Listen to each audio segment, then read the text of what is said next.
Vamos lá, meus irmãos, continuando aqui, nosso 5º dia de aula de Educação Religiosa 1, o segundo bloco, as nossas aulas estão sendo gravadas. Fizemos uma visão panorâmica no primeiro bloco sobre o nosso país, mostrando o crescimento religioso do protestantismo, ou do povo evangélico, né? Eu gosto mais da palavra protestante, tá, irmãos? Só para deixar claro aqui. Evangélico hoje se vulgarizou, né? Você é evangélico? Somos evangélicos, é claro. Mas dentro da linha, nós somos mais protestantes, né? De uma linha mais conservadora. Eu prefiro ser chamado de protestante do que de evangélico. Não que evangélico esteja errado, tá? Mas, assim, né, só para se diferenciar mesmo, né, de que, não, esse grupo não participo, não compactuo e não fazemos parte. Eu prefiro dessa linha mais histórica, dessa linha mais reformada, dessa linha mais ortodoxa. E eu sei que, né, os nossos irmãos pentecostais raízes, hoje, graças a Deus, fazem mais parte desse grupo mais ortodoxo, né? Não culpem os pentecostais ou avivados pelos neopentecostais, tá bom? Não culpem. Neopentecostal, ele nasce do pentecostalismo, sim, mas a gente não pode culpar o movimento pentecostal por causa do neopentecostal, porque são ramificações que divergem, né? Pode ver. Temos bons irmãos e boas igrejas pentecostais e que são conservadoras, ensinam a Bíblia. Podem ver hoje, a Assembleia de Deus, ela tem uma editora, meus irmãos. Uma editora maravilhosa. Tem publicado obras maravilhosas. Aqui no nosso seminário, nós usamos várias obras da CPAD. Por quê? Porque eles aprenderam, nasceram como um movimento pentecostal mais raiz, mas aprenderam que para que eles tenham saúde, eles precisam do ensino. E graças a Deus por isso, né? Tá bom? Então vamos lá, mesmo. Agora a gente vai falar um pouco mais sobre diferentes cosmovisões religiosas, ou seja, o que é uma cosmovisão, né? Então vamos lá. Leia para nós, Beatriz, por gentileza. Diferentes cosmovisões. Cosmovisão é a maneira como uma pessoa ou um grupo percebe, interpreta e entende o mundo, funcionando como um conjunto de crenças e valores que orientam a visão de vida, a filosofia e as ações. Ou seja, essa palavra cosmovisão, a sua definição é essa daqui que a Beatriz acabou de ler. Agora, percebam, irmãos, cosmovisão é para tudo, tá? Qual é a nossa cosmovisão do Oriente? Como que você entende, como você percebe, como você interpreta o mundo lá do Oriente Médio? Tem gente que acha que todo mundo lá do Oriente Médio é um homem-bomba, porque a gente só ouve falar dos radicais muçulmanos. Agora, quem são os radicais muçulmanos? É uma minoria, mas que eles fazem um barulho tão grande que eles acabam sendo vistos como se fosse a maioria, e não é verdade, né? Dentro dos muçulmanos, os próprios muçulmanos não compactuam com os radicais, só para vocês terem uma noção, entenderam? Então, cosmovisão pode ser visto para tudo, tá? Pode ser visto para como entendemos um outro povo, como entendemos uma outra civilização, como entendemos algo da vida, né? Então, é um conjunto de crenças e valores que orientam a visão. Agora, percebam, se a minha cosmovisão ela é vesga, a minha leitura vai ser como? Vai ser vesga. Concorda? Se eu tenho uma cosmovisão míope, a minha leitura da vida vai ser míope. Se eu tenho uma cosmovisão radical, eu vou enxergar tudo com base no radicalismo, concorda? Então, cosmovisão é uma palavra que abrange tudo, mas é importante, quando a gente está estudando, a gente tentar compreender como é o outro, o que ele pensa, como ele enxerga, como ele percebe, porque aí a gente faz uma avaliação melhor, tá bom? Tudo bem? Alguém quer fazer alguma pergunta sobre essa definição? Tranquilo? É uma palavra muito usada nas faculdades, né? Então, quem não fez ainda a faculdade ou não teve o acesso, não tem problema. Por isso que a gente está aqui utilizando termos que são mais usados, né, numa faculdade. Pode continuar para nós, Beatriz, por gentileza? Segundo ponto. Uma cosmovisão é um comprometimento, uma orientação fundamental do coração, que pode ser expressa como uma história ou um conjunto de pressuposições que detemos sobre a constituição básica da realidade e que fornece o alicerce sobre o qual vivemos. Movemos e possuímos nosso ser. James W. Sire. Aqui já seria uma definição do James. Eu achei muito interessante. Agora, deixa eu fazer uma pergunta aqui para vocês. Olha só. Uma ideologia acaba sendo uma cosmovisão? O que vocês acham? Pode virar uma cosmovisão da pessoa, eu acho. Ela vai influenciar a cosmovisão? Vai. A ideologia, como a palavra já define, né, é uma ideia, é o que ele crê, ou como ele crê. No entanto, essa ideia, ela pode nortear todo um comportamento, concorda? Então, assim, é bem curioso, né? Tanto a palavra cosmovisão quanto ideologia, elas podem ser, eu diria, elas acabam estando um pouco próximas. Eu sei que elas são palavras diferentes, são conceitos diferentes, são ideias diferentes. A ideologia está mais voltada, como a própria palavra, né, se o radical demonstra, a ideologia vem de ideia. Qual é a ideia que está por trás daquele pensamento? A cosmovisão é mais uma avaliação de como eu enxergo, não necessariamente como eu creio ou como eu penso. A ideologia é o que eu acredito. A cosmovisão é o que eu percebo. É como eu interpreto. Por exemplo, qual é a minha cosmovisão dos ingleses? Se eu, por exemplo, tenho uma percepção muito boa da história da Inglaterra, do povo inglês, conheço, né, o Reino Unido, as implicações, os desdobramentos na história, como que tudo aconteceu, então eu tenho uma percepção de como eles são. Eu tenho uma cosmovisão de como eles foram, são, como agem, como pensam. Agora, a ideologia inglesa, ou seja, como os ingleses agem, como os ingleses pensam, quais são as ideias que norteiam as tomadas de decisões, conscientes ou inconscientes dos ingleses. A palavra ideologia ela está sendo muito usada nos nossos dias, né? Por causa dessa polarização de esquerda contra direita, né? E querendo ou não, principalmente por causa da esquerda, né? Porque a ideia do movimento de esquerda ou do movimento chamado woke é um movimento repleto de ideologias, né? Então, assim, é uma palavra bem curiosa. Agora, a ideologia também pode ser vista como algo com relação às religiões, tá, irmãos? Tá bom? Tudo bem? Alguma pergunta sobre essa definição aqui do James W. Sire? Não? Tranquilo? E aqui, por último, irmã Beatriz, por favor. Não existem fatos ou dados neutros. Tudo é relevante, né, irmãos? Tudo acaba sendo um fator determinante. E aqui, meus irmãos, tomem muito cuidado, tá? Dentro de tanto um apanhado de cosmovisão como de ideologias, percebam que uma das estratégias de quem domina, isso vale até para a religião também, é você persuadir com ideias e com informações, sempre manipulando, né? Então, um dos professores lá do STBnet, o professor Sérgio Mascarenhas, certa ocasião, enquanto ele nos ensinava, ele disse uma coisa muito interessante, que ele disse assim que quando as notas falsas estão em grande circulação, as notas verdadeiras são colocadas em xeque-mate, né?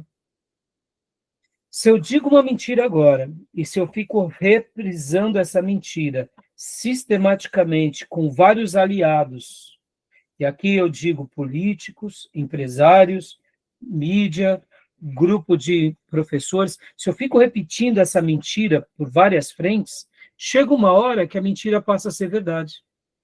E as verdades, que são minorias, são colocadas em xeque-mate. Porque as pessoas, elas acabam aceitando a mentira como uma verdade. Interessante, né? Então, a gente tem que tomar muito cuidado. Por isso que nós, servos de Deus, a gente precisa estar muito convicto do que a Bíblia diz. Porque nós descansamos na certeza da Bíblia. Deus disse. A palavra de Deus fala. Ou seja, a gente descansa nisso. Já já a gente vai entrar aqui nas questões da pós-modernidade, vai ficar mais claro isso, tá bom? Mas por isso que a verdade de Deus, e ela é questionada o tempo todo, porque na hora que você consegue dizer que a verdade de Deus, ela não é absoluta, ela é relativa, aí você macula a essência da verdade. Interessante, não? Tá bom? Vamos lá, próximo ponto. Agora a gente está olhando agora não para cosmovisão política, não para cosmovisão brasileira propriamente dita, mas para cosmovisão religiosa brasileira. Tá bom? Falamos do Brasil no primeiro bloco, da nossa nação, da quantidade de pessoas. Agora a gente vai olhar um pouco como que um religioso pensa, o que ele acha. Então, leia para nós, irmã Beatriz, por gentileza. Cosmovisão católica. A salvação ocorre pela cooperação entre fé e amor. A salvação é recebida de forma mecânica. Fé e razão são colocadas em oposição. Visão hierárquica e dualista da criação. Outros mediadores assumem o lugar de Cristo na redenção da humanidade. Né? Aqui, o católico, querendo ou não, nós não podemos falar que eles não pregam amor e que eles não pregam a fé. Isso é mentira, eles pregam. Mas podem ver que a salvação para eles é mais um gesto de trabalho, de fé e de amor do que a salvação pela graça, não é assim? O católico tem um pouco disso na sua essência. Pode ver, ele faz obras. E fazendo obras é como se ele estivesse dizendo, estou sendo salvo. A ideia da salvação pela graça não é tão difundida para eles. A ideia das obras é mais, né? Pode ver que a salvação ela é recebida de forma mecânica, né? Eu não sei se vocês foram católicos, mas podem ver que dentro do catolicismo, inclusive nós aprendemos no módulo anterior, como a Miriam até lembrou, né, Miriam, sobre a igreja na matéria de eclesiologia, quando nós falamos sobre os sacramentos, lembram? A salvação ela é recebida de forma mecânica, porque dentro dos critérios de um bom católico, você precisa fazer parte do sacramento da missa, né? Você tem que ir no sacramento da missa. Se você vai à missa, é que você está na igreja verdadeira. Se você está na igreja verdadeira, você está salvo. Então, está tudo bem. É mais mecânico, né? É uma coisa como se fosse uma prática, tá bom? Tudo bem até aqui? Alguma dúvida sobre essas questões, né? Eu sei que agora, recentemente, o Papa Leão XIV deixou bem claro sobre a redenção em Jesus e não em Maria, mas eu não sei se vocês acompanharam, deu um bom debate nas redes sociais essa questão, não foi? Vários padres questionando, falando, outros afirmando a leitura do Papa, mas também puxando a brasa para Maria, né? Notaram? Vocês acompanharam um pouco ou não? Um ou outro mostrando que... então, eu tive, como estudioso, né, eu acompanhei bastante, deu bastante comentário, e assim, né, a gente tem que orar bastante pelos católicos, irmãos, para que eles se voltem para a Bíblia, e que eles realmente... que Deus possa abrir os olhos, né, deles. Essa é a minha oração. Eu acredito que um dia Deus pode fazer uma grande obra em todos os católicos no Brasil e no mundo, viu? Tá bom? Então, assim, essa é a minha oração, porque eu fui um católico e eu posso dizer, irmãos, que eu aprendi muitas coisas boas no catolicismo. Se eu falar para os irmãos que eu não aprendi, é mentira. Eu aprendi, sim, eu aprendi o valor da fé, o valor do respeito, do amor a Deus, de uma devoção. Só que no meio de tudo aquilo que era bom também vinham aquelas práticas que são os dogmas católicos, que são, né, eu diria, os desvios doutrinários que, ao mesmo tempo, também me prejudicaram, porque a gente acha que está fazendo o que é certo, mas quando Deus abre os nossos olhos, a gente vê que aquilo era um engodo, né? Então, tudo bem? Alguma pergunta sobre essa cosmovisão católica? Algum acréscimo? Querem fazer alguma menção? Deixa eu só fazer mais uma pergunta. Percebam, irmãos, evangelizar um católico, deixa eu fazer uma pergunta aqui. Evangelizar um católico é fácil ou é difícil? Sejamos honestos. O que vocês acham? Difícil. Você acha, filha? E os irmãos acham difícil ou fácil? Depende do católico. Depende Se do for católico. se for um católico praticante, pode esquecer.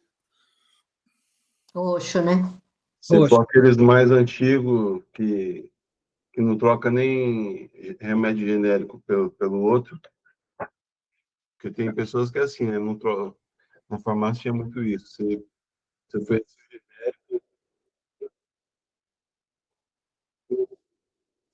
pessoas que já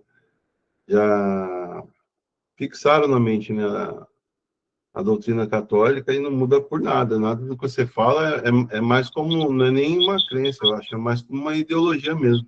É uma ideologia.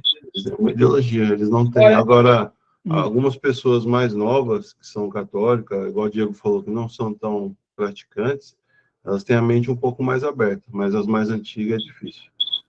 Agora, deixa eu tentar explicar para vocês aqui meu ponto de vista, né, meus irmãos? Ter um diálogo com um católico, num primeiro momento, não é tão difícil. Mas na hora que a gente vai para certas bases católicas, aí se torna mais difícil. Porque eles têm ali como verdades absolutas, né? É o que Tomé disse. É o que o Diego disse também, é o que vocês... E aí quando entra, por exemplo, na questão de Maria como uma pessoa especial. Se o católico ele é um mariólatra, aí complicou. Mas não vamos pegar não só como uma mariolatria, mas quando eles olham, por exemplo, a igreja como a santa e única igreja, e que é a igreja verdadeira, que nem nesses dias, ouvindo um dos padres falando sobre a questão do pronunciamento do Papa Leão XIV, ele chegou a dizer assim, eu não me recordo o nome desse padre, eu acredito no que a Santa Igreja diz. E se a Santa Igreja, olha as expressões, se a Santa Igreja disse tal coisa, mesmo que tais pessoas digam o contrário, eu fico com a Santa Igreja. Em outras palavras, o que eles estavam querendo dizer? Que as palavras da Santa Igreja estão acima de tudo. E se a Santa Igreja, e ele concluiu, amanhã disser outra coisa diferente de hoje, eu vou ficar com a Santa Igreja. Olha só o peso que ele deu à tradição. E ali eu fiquei triste ao ouvir isso, porque você via que esse católico ele estava tão firmado à questão da tradição, e aqui é a tradição unida à magistratura, né? E ele desconsiderava o que os outros diziam, porque para eles o que importava era isso. Então, perceba, mas assim, o diálogo com o católico não é tão difícil, porque a gente tem a Bíblia como base, né? E aí, então, dá para a gente ter um diálogo. E o que eu queria dizer é isso. Pregar para um católico não se torna tão difícil, porque nós podemos ir a ele com a Bíblia. E a Bíblia pode ser ali o instrumento que vai levá-lo a compreender. Talvez, Beatriz, como você sempre foi, né, criada num outro contexto, seja mais difícil por isso, né? Eu cresci no meio do catolicismo, então, por exemplo, temos no catolicismo muitos pontos de contato, irmãos. Então é isso que facilita, entendeu? Agora, vamos lá para a próxima. Vamos continuar lendo aqui.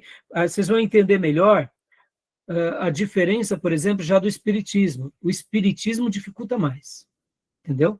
Então, a influência do catolicismo na igreja evangélica. Vamos lá. Pode ler, Beatriz, por gentileza. A salvação ocorre pela cooperação entre fé e amor. A salvação é recebida de forma mecânica. Outros mediadores assumem o lugar de Cristo na redenção da humanidade, exclusão do uso da razão, o que enfraquece a teologia e a ética e resulta em ações baseadas na premissa de que os fins justificam os meios, ênfase em métodos para o crescimento devocional e eclesiástico, transformação de pastores em classe sacerdotal. Então, aqui só, né, mostrando de que se nós não tomarmos cuidado com o catolicismo, a gente acaba trazendo do catolicismo várias práticas para o mundo evangélico, viu, meus irmãos? E não pensem vocês que a gente não está livre disso, tá? Porque se a gente não tomar cuidado, querendo ou não, fazemos parte desse meio, né? Então, é bem curioso que a gente tem que tomar cuidado sobre essa influência que acontece. Já que o catolicismo ele é dominante na nossa nação, e nós somos seres, querendo ou não, influenciáveis, nós passamos a ter também algo bem parecido com eles, com relação à salvação, com relação aqui à questão sacerdotal, com relação ao crescimento espiritual. Percebam, meus irmãos, muitos pastores, hoje até veio um obreiro aqui na minha casa, enquanto nós conversávamos, eu falava para ele sobre isso. Por que muitos pastores dizem assim, se você frequentar 7 cultos, a tua bênção estará garantida? Ou seja, dando uma ideia quase que mística, ou um crescimento devocional à questão da igreja. Tipo assim, quantos são os pastores que associam a campanha à bênção? Meus irmãos, Deus pode usar uma campanha para nos abençoar? Pode. Mas se a gente não tomar cuidado, a campanha vira uma motivação errada. Estão entendendo? Vamos lá, quantos são os pastores também que proíbem as suas ovelhas de terem contato com os outros irmãos? Então percebam que é quase como sacramentos, né? Estão entendendo? Tá bom? Então, se a gente não tomar cuidado, as práticas do catolicismo começam a fazer parte das práticas da igreja protestante. Estão muito próximas. E aí, quando a gente vai ver, a gente se perde. Vamos lá agora. Cosmovisão do Espiritismo. Lê para nós, Tomé, por gentileza. Alguma pergunta sobre o catolicismo, meus irmãos? Aqui não é religião de aulas comparadas, tá? Mas estamos abordando tudo isso para a gente chegar no ponto principal. Porque na nossa igreja vão entrar católicos, vão entrar espíritas. Agora, irmãos, também outra coisa. Tentem sempre ter um diálogo com qualquer religião sem ofender, sabe? É muito importante, meus irmãos, é muito importante. Não é porque nós acreditamos, e aqui eu digo isso em alto e bom som, acreditamos ser da religião verdadeira, ponto final. Eu não tenho dúvida disso. Que a gente vai ter intolerância ou ignorância com aqueles que não estão conosco. Vocês se lembram que há muitos anos atrás, o bispo da Universal chutou uma santa? Lembram disso? Vocês se lembram? Talvez a irmã Miriam vai se lembrar, porque eu lembro que lá no pregão, quando isso aconteceu, alguns irmãos meio radicais começaram a falar, tá certo, tem que fazer isso. E aí eu já comecei a silenciar os irmãos. Falei, não, tem que fazer isso não. A gente não tem que chutar nada que é dos outros, não. Por quê, irmãos? Guardem essa expressão. Cada religião tem os seus símbolos sagrados. E o que é um símbolo sagrado para um religioso? O símbolo sagrado para um religioso é praticamente a lembrança da sua fé, do seu Deus, das suas crenças. Então, no momento em que alguém vai lá e tem a estátua da Aparecida e chuta ela, eu estou pegando o símbolo sagrado daquela religião e estou tratando com descaso. Pastor Rai, mas lá no Velho Testamento, o rei, o profeta não destruía os ídolos. Vocês têm que lembrar que lá era uma monarquia teocrática. E nós não estamos diante de uma democracia teocrática. Estão entendendo? Nós não estamos. Nós não concordamos com nenhum tipo de religião, mas nós não podemos tratar com desprezo humilhação quem pensa o contrário da gente. Isso é importante, meus irmãos, porque eu lembro que esse bispo fez isso, e eu lembro que era um culto de oração na nossa igreja. E lá na igreja eu falei, irmãos, não fiquemos fazendo guerras sagradas, porque senão a gente pode causar uma guerra. Eu lembro como hoje, meus irmãos, no nosso país, por causa de uma tolice como essa. Nesses dias que o bispo chutou lá a santa, pouco tempo antes, lá na Irlanda do Norte, eles lutavam contra a Irlanda do Sul, e eram os protestantes contra os católicos. Era guerra, meus irmãos. Percebam, por causa de uma tolice pastoral, pode acontecer uma guerra religiosa no nosso contexto. Vocês estão entendendo como é perigoso?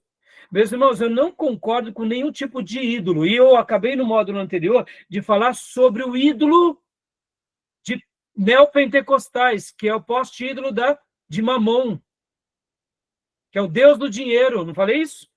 Que muitos protestantes adoram um ídolo invisível, que é o ídolo da prosperidade. Só que como nós não temos a figura, o ídolo visível da prosperidade, então parece que nós podemos se aventurar a isso. Não, o apóstolo João vai falar que a avareza é idolatria, o amor ao dinheiro. Depois Paulo vai falar, é a raiz de todos os males. Mas o apóstolo João, salvo engano, foi João, disse que o amor ao dinheiro é idolatria, ou seja, há um ídolo invisível. Então, eu estou falando dos ídolos que podem estar dentro das igrejas evangélicas. Agora, não é por isso que eu vou entrar dentro de uma igreja neopentecostal e vou chutar os irmãos, vou bater nos pastores. Vocês entendem, meus irmãos? Percebam como essa é uma linha muito perigosa. Então, eu estou falando tudo isso para vocês porque os símbolos sagrados não pertencem nem a um padre. Eu me recordo uma vez que o padre de Fábio de Mello, ele estava numa entrevista, não me lembro se era Danilo Gentili, era uma dessas, tipo Jô Soares, e aí alguém falou alguma coisa para ele, o entrevistador, e ele disse assim, não, eu não posso utilizar dessa, por exemplo, ou da batina, ou do ídolo, porque ali é um símbolo sagrado da religião católica, e eu sou um sacerdote católico. Olha o respeito que ele tinha com a religião dele. Dando a ideia, o símbolo sagrado é da igreja, não é meu. Eu trabalho para a igreja. Meus irmãos, e nós agora, porque somos de outra igreja, devemos lidar com respeito àqueles que pensam de forma contrária. Nós devemos falar tudo, irmãos. E aí, talvez você pense comigo, mas e aí, pastor? Eu não vou dizer as verdades de Deus, meus irmãos. Eu falo tudo e mais um pouco para aquele que eu estou evangelizando. Mas eu tento falar com o máximo de respeito. Se a pessoa me pergunta, falando, mas e o que eu estou fazendo é certo? Eu falo, não, não é certo. A Bíblia vai falar que atrás dos ídolos tem demônios. Irmãos, eu rasgo o verbo, mas eu vou na Bíblia, mostrando na Bíblia para a pessoa. Seja a religião que for.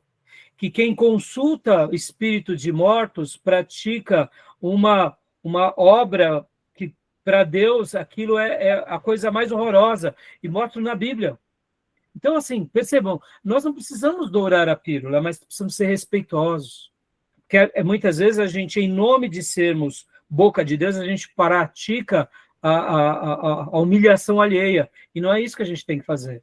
Vocês estão entendendo? Olha como a linha é muito tênue, olha como o divisor de águas é muito tênue. Estão entendendo? Tá bom? Pode perguntar, minha irmã Sônia. O ensino, né, com amor, é exortar o outro, né, com amor. Isso faz parte, né? Deve fazer parte o tempo todo, irmão. Exatamente. É dizer, olha, lá na Bíblia, a Bíblia diz isso, mas então quer dizer que eu estou errado? Pela Bíblia você está. E aí a gente, sabe, mostra com carinho, com amor. Se a pessoa for rude, irmãos, aí a gente já para, não fica discutindo, não fica brigando. A gente, naquela hora, olha, eu não vim aqui para brigar com você, vim aqui para ter um diálogo. Mas assim, se preparem, irmãos, que a gente vai tomar pedrada, metaforicamente falando, mas pode ser até real. A gente pode passar por péssimos lençóis, porque as pessoas, vai acontecer isso, né? Tá bom? Mas a gente não pode ser desrespeitoso, né? A gente tem que seguir os passos de Jesus, tá bom? Tudo bem? A cosmovisão agora do Espiritismo. Leia para nós, Tomé, por gentileza. A história é cíclica. A salvação ocorre pelas obras. O homem é bom. Não existe nenhuma dimensão de pecado original e pessoal. A revelação ocorre por meio da mediação de seres espirituais. Podem ver que todo tipo de espiritismo, irmãos, e aqui não são as aulas de religiões comparadas, tá? Quem estiver assistindo esse módulo e quiser se aprofundar mais sobre as religiões, nós temos o módulo que é Religiões Comparadas, já está nos meus canais e na página do seminário. Está tudo disponível para vocês verem. Então, todo o ramo do espiritismo, eles vão buscar essas mediações, essas ajudas de outros seres, de espíritos, né? Então, podem ver que a doutrina espírita, ela não está necessariamente só no espiritismo. A doutrina espírita vai estar, por exemplo, no budismo, a doutrina espírita vai estar também no hinduísmo. Muitas religiões, elas têm uma matriz espírita, recebem outro nome, mas a sua base, ela é praticamente espírita, tá bom? Muitas religiões espirituais, como as religiões que predominam no Japão e na China, têm um fundamento do espiritismo, tá bom? Continuando aqui. Influência do espiritismo na igreja evangélica. Agora, olha só, irmãos, a salvação ocorre geralmente para o espírita pelas obras, não é? Lembram? Você faz boas obras, porque aí, quando você reencarnar, você vai evoluindo, não é? Então, é por isso que você faz boas. Se você fez obras ruins, você, na outra reencarnação, vai sofrer. Então, percebam. Agora, vem cá. Estou falando sobre um tipo de espiritismo, por exemplo, mesa branca, mas temos umbanda, temos macumba, temos a quimbanda, temos várias ramificações no contexto africano e brasileiro, né? Olha só que interessante. Na igreja evangélica, a gente sofre algumas influências do espiritismo? Você acha que sim ou não? O que vocês acham? Quais, Sim. por exemplo? Quais? Sim. Quais? A das boas obras, né? O que mais? Além das boas obras, que vocês se lembram? Eu lembro quando ele recebe eles têm aqueles momentos de quando as pessoas lá se incorporam e às vezes na igreja as pessoas às vezes ficam rodopiando lá. É tipo o espiritismo, né? Da Umbanda, sabe? Lembra bastante, né, Miriam? Sem fazer juízo de valores, eu não concordo com isso, meus irmãos, mas assim, percebam, por que eu estou falando isso? Se eu dar uma coisa aqui bem sutil para vocês, o povo brasileiro, ele é místico ou não? Muito místico ou não? Isso é uma influência espírita. Isso é uma influência totalmente espírita. Se nós falarmos assim, domingo agora na nossa igreja, e fizermos uma divulgação muito grande nos meios de mídia tal, porque a gente vai fazer uma grande aula aprendendo a Bíblia, você acha que a igreja vai estar cheia? Vai vir pessoas da cidade? Não. Mas se a gente falar que vai vir uma pessoa que lê o futuro, vai estar lotado ou não vai estar? Não vai ter nem carro para passar, não vai ter lugar para... As pessoas vão... Se a gente começar a divulgar alguma coisa mística, enche. Porque isso está no tecido brasileiro. O brasileiro, ele é místico. Pode ver. Aconteceu tal coisa? Isso daqui eu tenho que fazer uma simpatia, não é assim? Eu tenho que tomar um passe. Eu tenho que... meu Deus do céu, estou soluçando. Molha aí a linha e gruda na testa da criança, não é assim? Isso tudo é influência do espiritismo. Eu me refiro, propriamente dito, a essas questões místicas, tá? Então, perceba que o espiritismo, assim como ele influenciou muito o catolicismo romano, e existem igrejas católicas que são, eu diria, praticamente quase que um culto afro. Podem ver que na Bahia a gente vê muito isso. Por exemplo, lá na Igreja do Bonfim, a figura do São Jorge, e não é diferente a influência do espiritismo na igreja evangélica. E quem foi que facilitou o espiritismo na igreja evangélica? Sabe quem? Os neopentecostais. Vamos lá. sabonete ungido, a rosa ungida, o perfume, o lenço, o caminho de sal, isso tudo são práticas espíritas. O pastor vestido de branco, meus irmãos. Vestido de, parece um pai de santo. O que é isso?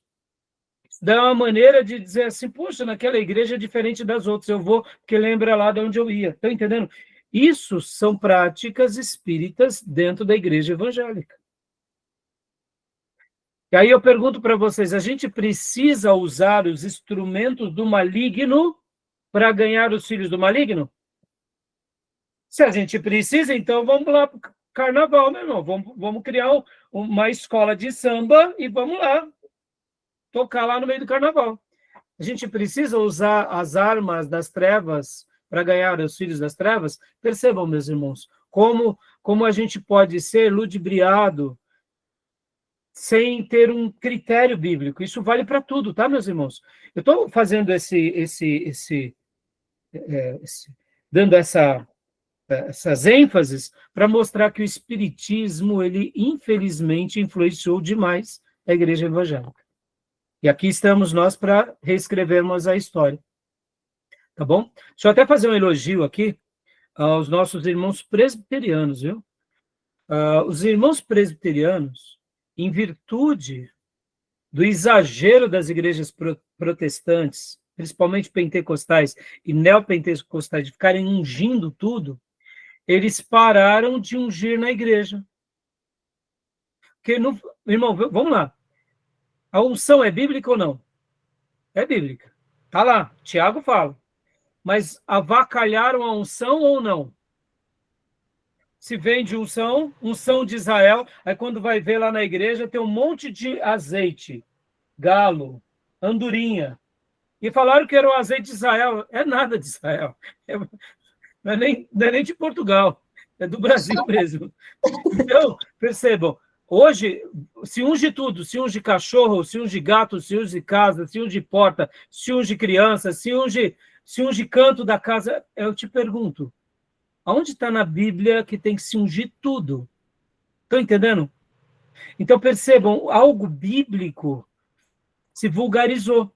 E a igreja presbiteriana, eles se reuniram num Supremo Concílio e falaram o seguinte, não, a gente não vai mais ungir dessa forma. Se alguém precisar de ungir, o pastor vai na casa da pessoa e unge a pessoa que está doente. Ou se alguém estiver muito doente na igreja, no final do culto, procura o pastor. E eles tomaram essa decisão, eu achei até prudente, irmãos. Por que eu achei prudente? Porque é uma maneira de dizer, nós não somos que nem esses daí que fica ungindo todo mundo, mas não ensina a Bíblia.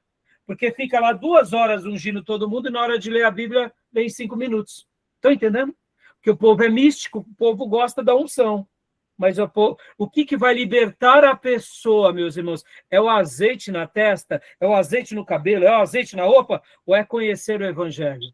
Estão entendendo? Estão entendendo? Não estou sendo contra quem unge, porque na nossa igreja a gente unge, mas eu estou dando esse elogio à igreja presbiteriana tradicional, porque eu achei que eles foram prudentes. Estão entendendo? Tá bom?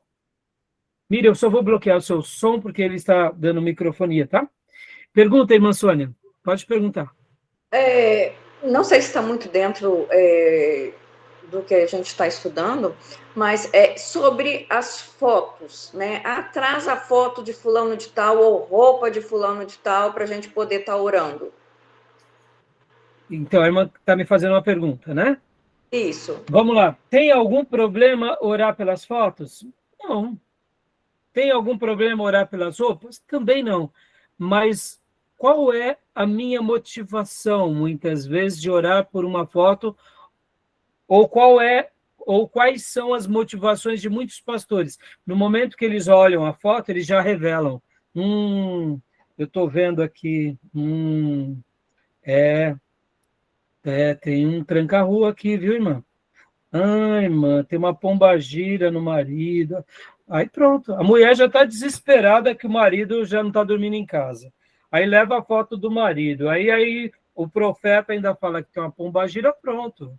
Você vai fazer tudo o que aquele profeta diz. Estão entendendo qual é a motivação?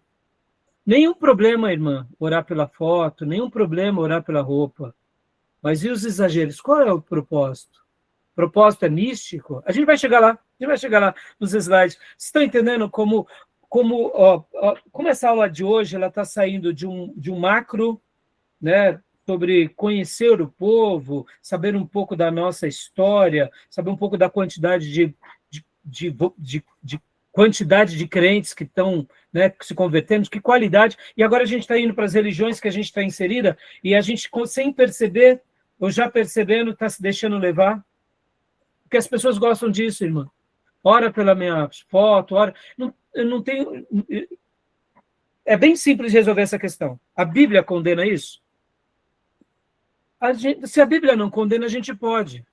Mas percebam que muitas vezes algo que começa sem má intenção vira uma prática onde a gente atribui àquilo um poder.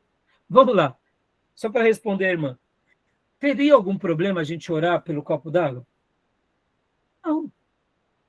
Vou orar e você vai tomar água e vai melhorar. Não. Mas você concorda que muita gente começa a atribuir um poder mágico àquela água ungida?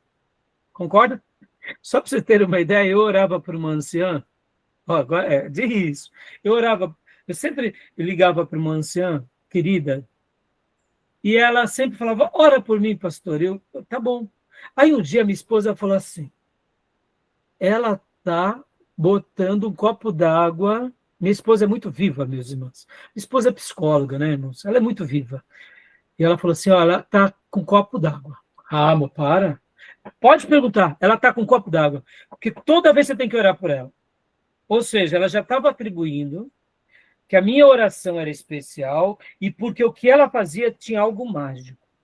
Aí eu perguntei, escuta, a senhora, toda vez que eu oro, a senhora tem um copinho d'água? Tem. E o que a senhora faz com o copo d'água? Ah, o que eu faço? Você nem imagina. Como eu sei que meu marido não vai tomar aquela água, porque a água é água benta, eu vou lá, boto a escada do lado da caixa d'água, e essa senhora bem gordinha, viu, irmãos? Sobe a escada, abria a caixa d'água e jogava. Ou seja, ela falava, agora ele vai tomar banho com água benta, vai beber água, a gente vai cozinhar, eu quero ver se Deus não vai abençoar. Eu falei, pelo amor de Deus, minha senhora, não faça mais isso. Olha, ela podia ter caído da escada, ela é bem gordinha, viu, irmão? Bem gordinha. Pensa numa senhora bem gordinha, ela podia cair daquela escada, quebrar o pé, o pescoço, morrer, porque ela estava atribuindo. Olha só. E aí eu disse para essa senhora, eu falei, não, minha senhora, não faz isso. Se isso bastasse, eu ia orar aqui na represa de Guarapiranga. Ia lá, fazia uma reunião, todos os pastores...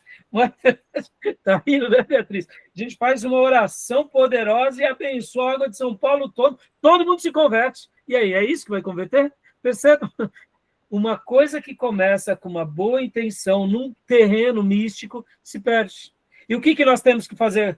Nós precisamos fazer que nem os pastores presbiterianos. Opa, vamos parar com essa prática. O nosso povo é místico. Se perderam. Algo que não teria problema virou uma celeuma. É de rir, né, Beatriz? Mas a expertise dessa senhora, né? Estratégica. Estratégica. Não entendi. Estratégica. Estratégia, né? Ai.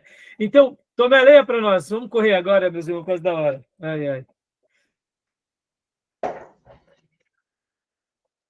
Influência do Espiritismo na Igreja Evangélica. Interesse obsessivo pelo sobrenatural, especialmente pelas questões ligadas à ação demoníaca. O diabo é culpado de todo desvio moral. Olha aqui, só uma pausa. Quantos são os irmãos que estão dando testemunho que falam que foi o diabo que pegou ele, o diabo que fez ele adulterar, o diabo que levou ele não sei o quê? Olha aí, ó. Questões sobrenaturais, desequilibradas. A gente bota a culpa no diabo, logo eu não tenho culpa. Né? É quase que uma ideologia evangélica, não é? Porque quando eu digo que o culpado é o sistema, o culpado são os empresários, o culpado são os bilionários, logo, eu não tenho culpa nenhuma, eu posso fazer qualquer arruaça, qualquer anarquia, porque a culpa é do outro. E isso é verdade? Não. Né? Então, olha a ideologia distorcida, né? Pode ler o 2 também, por gentileza. Superespiritualidade extrema e legalista. Qualquer dimensão lúdica é vista como pecaminosa. Tudo é proibido. Só quem é capaz merece misericórdia e compreensão. Dando uma ideia, assim, quando fala aqui de lúdica, qualquer coisa, por exemplo, esportiva, que gere alegria, não, isso não pode, porque tudo que é belo, tudo que gera alegria, tudo que é bom é do diabo. Mas essa ideia é do inferno, tá, meus irmãos? Deus criou tudo bom, perfeito e agradável. O belo é de Deus, o lindo é de Deus, a verdadeira alegria veio de Deus. É que o diabo, ele distorce os prazeres momentâneos e pecadores, mostrando que o pecado é belo, o pecado, a alegria é dele, e não é verdade, né? Então, essa ideia super espiritualidade legalista, isso daqui nos adoece, né? Então, a gente tem que ter um equilíbrio, né? Como dizer que, por exemplo, a gente não pode sorrir, a gente não pode ter prazer na vida, não, não. O prazer Deus nos deu, a alegria Deus nos deu. Pode ver que a alegria é o fruto do Espírito, né? Tá bom? Então, continua para nós, Tomé. Cristianismo centrado no homem, a igreja torna-se um supermercado de milagres. Todo desvio moral, eu já li isso, não? Não, não. É culpa do diabo. ênfase em novas revelações espirituais. Aqui, o cristianismo centrado no homem, lembra? Você já deve ter visto isso. Porque aonde esse profeta vai, Deus vai com ele. Se o profeta tal for, tem cura. Se ele não for, não tem cura. Ora, é o profeta que leva a cura ou é Deus que cura usando o seu servo? Perceba, está tendo uma troca de valores ou não? Então, assim, isso é uma característica do que de uma pessoa que se sente melhor do que as outras. Eu tenho poder, eu sou o detentor do poder. Logo, se você estiver ao meu lado, você será agraciado. Se você não estiver do meu lado, você não tem graça nenhuma. Percebam a influência do espírito, dessa influência espírita, né? E podem ver que tem algumas igrejas, irmãos, que inclusive fazem guerras com outras igrejas. No dia que você veio para cá, Deus atuou. Porque da sua igreja, Deus não opera. Guerrinhas de deuses, né? Um terreno místico, né? Um terreno de magia, porque na minha igreja tem poder, na sua não tem. Essas coisas é o espiritismo da roupagem evangélica, né? Tá bom? Meus irmãos, a gente tem que respeitar todas as igrejas. Tem igrejas que Deus vai derramar mais graças no sobrenatural, como tem igrejas que Deus vai derramar mais graças no louvor. Tem igrejas que Deus vai derramar mais graças na obra, como tem igrejas que Deus vai derramar mais graça no conhecimento. Por quê? Porque Deus ele vai fazer o que ele quiser com o seu povo. Todas as igrejas e denominações são flores do jardim de Deus. Umas cheirarão mais, outras brilharão mais, mas cada uma cumprirá um papel.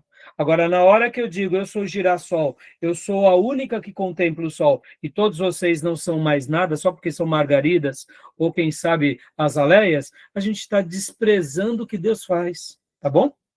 E esse terreno, né, de misticismo nada mais é do que o espiritismo, né? Pode ver, os neopentecostais estão em guerra entre eles. Por quê? Porque são falsos profetas, a grande maioria deles. A gente não está em guerra contra o outro irmão. A gente está, eu diria, tentando somar entre todos, né? Agora, vamos falar um pouco sobre o animismo. Já ouviram essa palavra, animismo? Não. Já ouviram a palavra...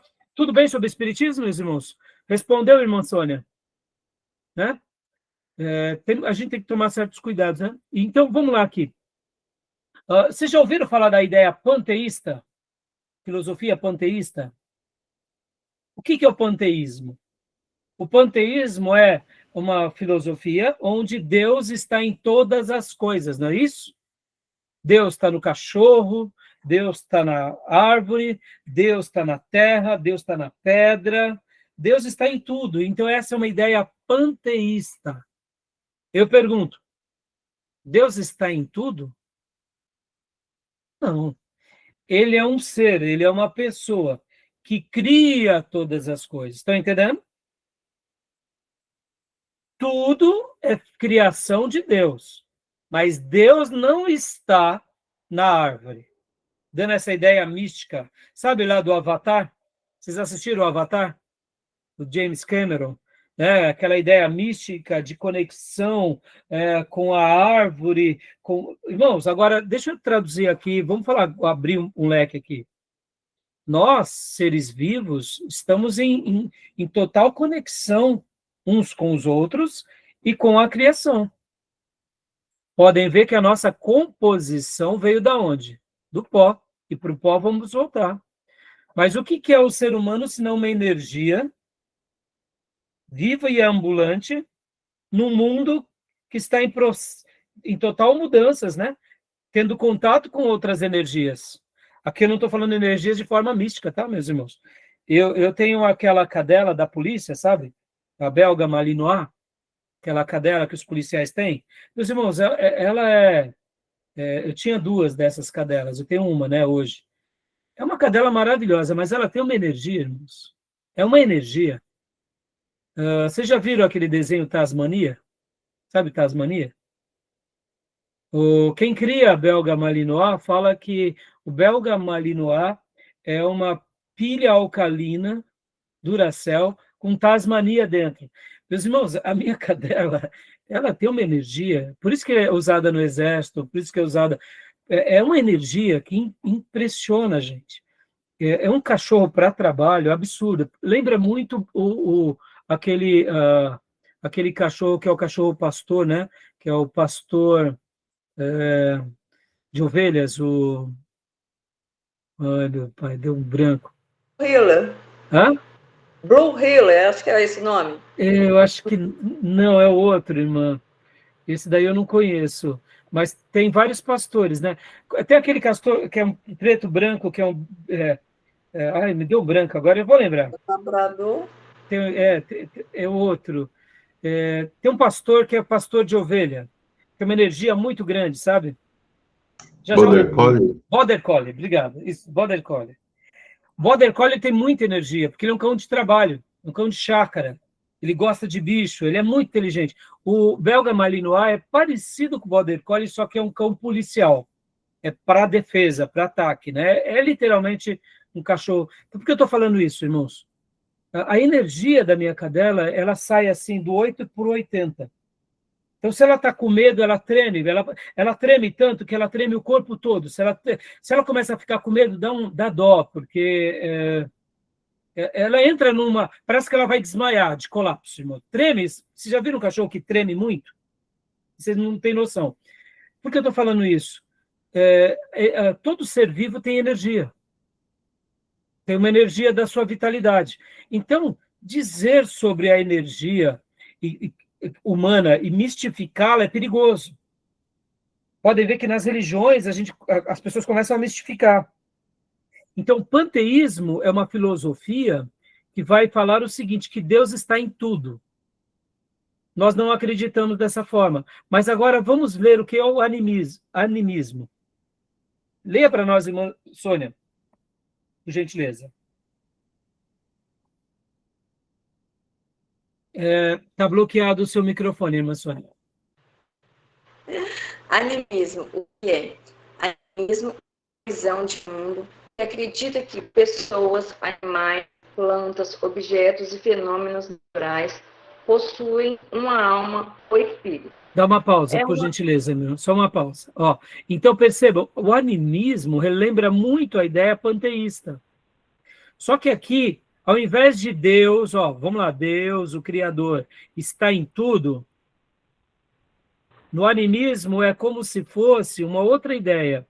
É como se tudo, a pedra, a árvore, o cachorro, tudo tem uma alma ou tudo tem um espírito.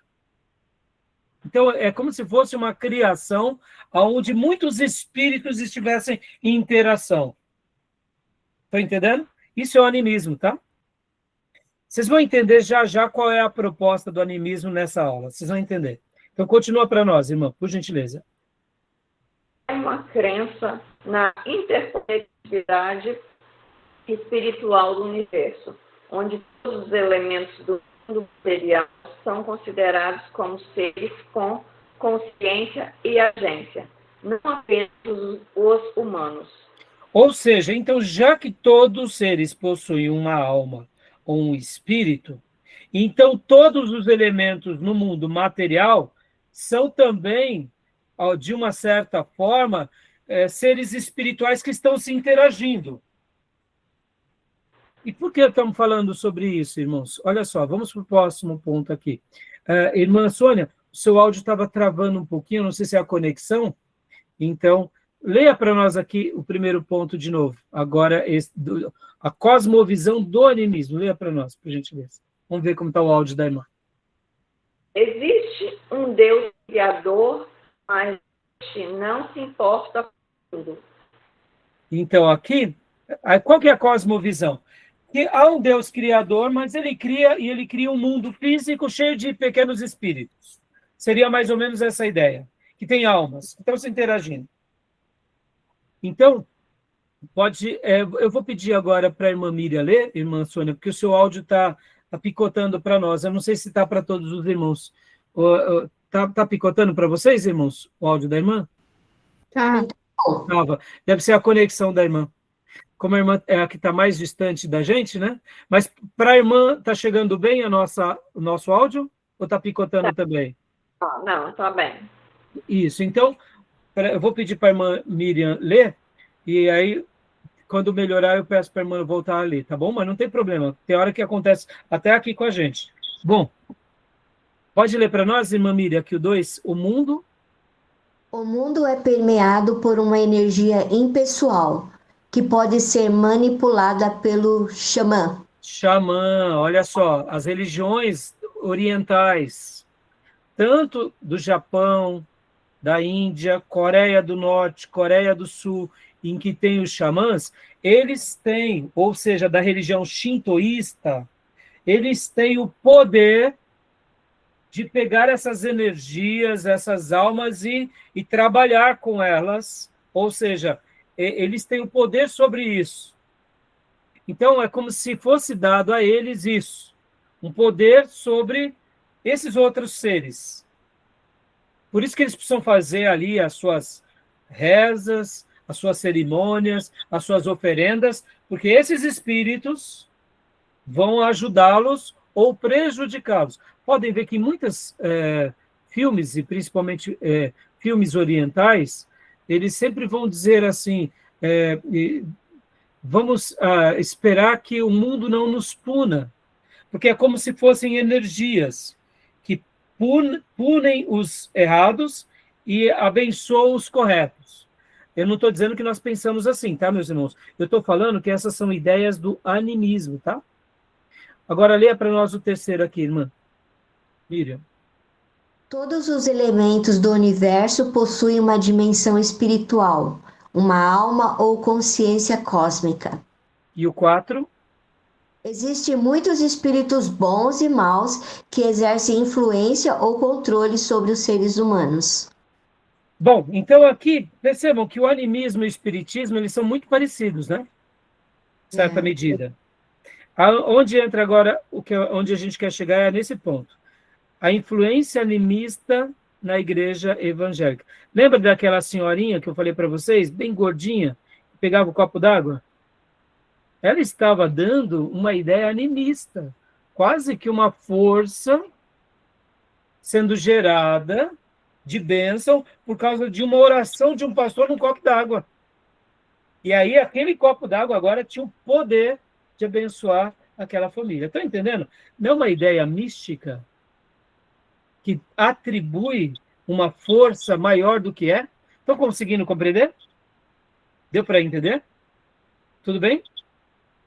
Então, leia agora para nós, Miriam, a influência do animismo na igreja evangélica. Olha só. A motivação deixa de ser adoração a Deus e passa a ser um momento da semana em que buscamos recarregar-nos dos bons fluidos vindos de Deus. Não precisamos nos preocupar com o próximo. Ou seja, qual é a ideia animista, muitas vezes, que está dentro da igreja? Eu fui para a igreja, recebi aquela paz, está ótimo, está bom. Ou seja, é como se, não, agora eu recarreguei a minha semana para mais. Me entendam, irmãos, não estou dizendo que a gente não deve ir à igreja para se sentir bem, não é isso. Eu estou dizendo que cuidado com as ideias sutis e místicas, que a gente atribui a alguma coisa mais poder do que a Deus. Qual que deve ser a nossa motivação ao ir para a igreja? É para adorar a Deus. Naturalmente, Deus vai nos encher de graça. Deus vai nos revestir de poder. Mas se a gente não tomar cuidado, fique em paz, Diego, vai lá, Fiote. Se nós não tomarmos cuidado, a gente acaba atribuindo ao culto um poder maior do que a Deus. Ou a oração e a unção do pastor, ou a imposição das mãos. Estão entendendo? Isso tudo não está sutil? Mas vocês percebam a influência que isso vai sendo gerada. Agora, isso, de uma certa medida, acontece ou não na igreja evangélica brasileira? Estão entendendo, meus irmãos? Leia agora para nós aqui, minha irmã Miriam, por gentileza. O ênfase na utilização de fetiches para focalizar a fé e o poder dos espíritos. ênfase numa verdade esotérica reservada apenas aos líderes religiosos. A criatura toma lugar do Criador ou funde-se com ele, cultos e ritos de possessão dos adeptos. Ou seja, aqui dando essa mesma ideia que falamos há pouco. Então, ficou claro para os irmãos que muitas vezes, se a gente não tomar cuidado, a gente vai estar aqui, meus irmãos. Ó, deixa eu dar um testemunho para vocês rápido, agora para a gente fechar esse bloco aqui, para a gente ir para o último bloco. Olha só. Eu estava dando aula no seminário numa igreja muito boa, muito boa. Mas nessa igreja eles começaram a fazer uma estratégia de evangelismo, e nessa estratégia de evangelismo eles criaram o seguinte: 7 chaves da vitória. Então eles multiplicaram a igreja em pequenos grupos, e cada pessoa que ia numa daquelas reuniões ganhava naquela noite, naquela reunião, uma chavinha. Mas para a bênção deles se tornar completa, eles tinham que ir durante as 7 vezes. E ali, quando eu soube disso, dessa igreja, eu falei: pastores, cuidado, irmãos, cuidado. Porque se nós não tomarmos cuidado, as pessoas estarão indo nas nossas reuniões por causa da vitória, e não por causa do Cristo ressurreto. Perceba, parece bobeira, mas aquela chavinha vira um mantra, vira um objeto de adoração, vira um objeto sagrado, vira uma relíquia. Porque não, se eu for todos os dias e o pastor me der na primeira vez, na segunda, na terceira, na quinta, na sexta, eu vou obter a minha vitória. Eu te pergunto, e se Deus não realizar o que a pessoa espera? Ele vai se decepcionar com a chavinha, com o pastor, ou vai se decepcionar com Jesus? Estão entendendo como é perigoso? Eu sei que pode ser uma estratégia de podermos até esclarecer a pessoa, mas se a gente não tomar cuidado, uma ideia que é muito boa, o tiro sai pela culatra. Concorda? Se a gente for criar uma estratégia de evangelismo, a gente precisa ser muito sério nessa estratégia, porque senão a gente cria um grupo místico e totalmente envezado, achando que a gente está fazendo certo. E, de repente, a gente pulveriza essa ideia e, nos grupos, a ideia se perdeu totalmente. Tá bom, meus irmãos? Ficou claro que, muitas vezes, a ideia animista, não necessariamente na sua essência, mas de uma forma sutil, ela acaba entrando dentro de muitas igrejas. E percebam, olha o quanto nós, como pastores ou professores, precisamos tomar cuidado de ensinarmos apenas a palavra. Por isso que Paulo dizia a Timóteo: prega a palavra. A gente não tem que pregar a chavinha, o copinho ungido, a rosa ungida, o sal grosso, o culto da vitória. A gente tem que pregar a palavra. Amém? Tudo bem? Alguma dúvida? Deu para esclarecer? Alguma pergunta, meus irmãos? Irmãs? Não? E agora? Tem? Eu. Pode perguntar, pode perguntar. Pastor Rai, quando acontece assim, de uma mesma pessoa misturar várias religiões, por exemplo, em questão do luto, ela crê mais em questão de tipo espírita. Em outras questões, ela crê mais como evangelho. Como é que fica essa questão? Cada pessoa vai, né? É difícil a gente dizer, né? Por isso, o que passa na cabeça de uma pessoa, sabe, Beatriz? Cada cabeça é uma sentença. É difícil o que uma pessoa crê, né? Pode ver, muitas pessoas elas vão crendo no que elas desejam, né? Então, por exemplo, eu acredito na filosofia oriental porque isso me parece interessante. Ah, eu gosto do catolicismo romano porque isso me parece interessante. Ah, eu gosto daquele ramo do espiritismo porque isso me parece interessante. Está entendendo? Então, é difícil a gente conjecturar com base nessas pessoas, porque é uma pessoa que ela acaba acreditando em tudo que ela quer. Então, não tem muito o que a gente fazer. Por isso que a gente deve explicar a Bíblia, né, Beatriz, para essas pessoas. E pedir para que Deus, e aí nessa hora orar por elas, para que elas sejam esclarecidas. Agora, a cabeça de uma pessoa é muito complicado para nós, né? Porque não tem como a gente mensurar, né? Ou dizer, né? A gente vai esclarecendo pela verdade. Por isso que um dos caminhos mais saudáveis ao discipulado, e a gente vai chegar agora no último bloco, é o que? É o discipulado bíblico, Beatriz. É mostrar toda a Bíblia, né? Toda a Bíblia. Porque mostrando toda a Bíblia, a pessoa vai tendo agora a verdade de Deus para que, quem sabe, faça um contraponto com aquilo que ela crê. Eu era assim, Beatriz. Por exemplo, eu gostava muito das religiões orientais, mas alguns pontos eu não gostava porque ia contra o meu cristianismo católico. Mas o que não ia contra, eu gostava. Então, dentro da minha cosmovisão da religião correta, eu ia pegando um pouquinho de cada coisa, sabe? Mas a Bíblia, para mim, era vamos dizer assim, minha base principal. Mas eu fazia uma bagunça, Beatriz, fazia uma salada. E graças a Deus que eu tinha esse apreço à Bíblia, e a Bíblia sempre ia sendo esse contraponto. Por isso que nós, Beatriz, como protestantes, quando perdemos a divulgação ou a proclamação do Evangelho, a gente perdeu tudo, entendeu? A gente cria uma religião humanista, né? A nossa igreja vira um grande clube, vira um clube, ou se não vira um partido político ideológico. Por isso que a gente tem que amar a Bíblia, pregar a Bíblia, ensinar a Bíblia, porque ali ela vai dar respostas para todos nós, entendeu, filha? Jamais a gente vai ter o controle sobre todas as pessoas, sabe, filha? E a gente tem que orar pelas pessoas, né? Só isso, tá bom? Não sei se eu te respondi, mas espero ter te Sim, respondido, né? Porque é difícil, né, conjecturar sobre essas questões, né? Tá bom, meus irmãos, vamos para a última gravação, a gente vai uma gravação bem rapidinho agora, tá bom? Só para a gente finalizar. Eu gosto de deixar 3 vídeos, né? Eu vou parar a gravação aqui, tá bom? E já vou voltar em instantes, tá joia?